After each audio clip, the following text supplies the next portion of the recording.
ভোরের আলো ফোটার কথা ছিল ভারতের রাজধানী দিল্লিতে, কিন্তু সূর্যের বদলে শহর জুড়ে নেমেছে ধোঁয়ার অন্ধকার। বিষাক্ত বাতাসে ঢেকে গেছে চারদিক, চোখের সামনে মিলিয়ে যাচ্ছে রাস্তা, ভবন আর মানুষ।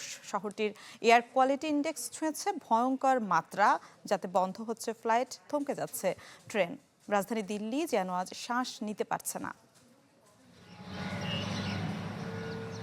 যেন অন্ধকারে ঢেকে গেছে ভারতের দিল্লি, চারদিকে ধোঁয়া আর ধোঁয়া।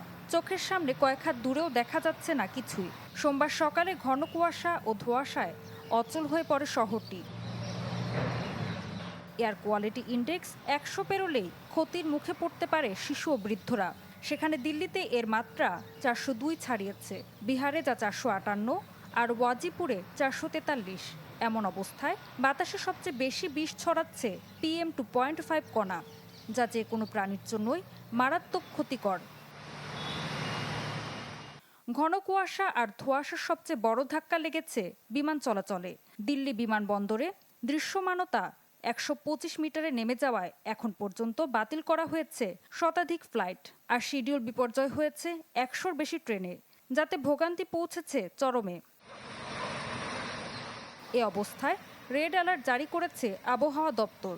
সাবধানে যান চলাচলের পাশাপাশি প্রয়োজন ছাড়া ভোর থেকে সকাল পর্যন্ত বাইরে না যেতে দেয়া হয়েছে সতর্কবার্তা। বেশ কয়েকদিন ধরে আমি কাশি সমস্যায় ভুগছি, যেটা বার্ধক্যের লক্ষণ। তবুও সরকার পরিস্থিতি নিয়ন্ত্রণে আনার চেষ্টা করছে, এটা ভালো বিষয়।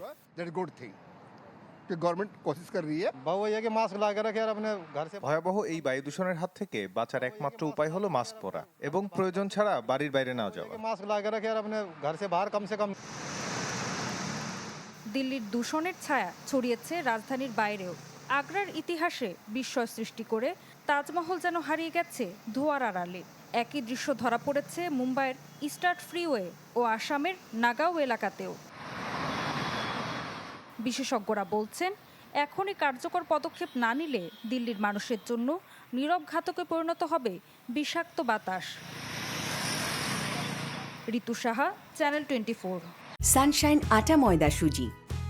ভালোবাসায় তৈরি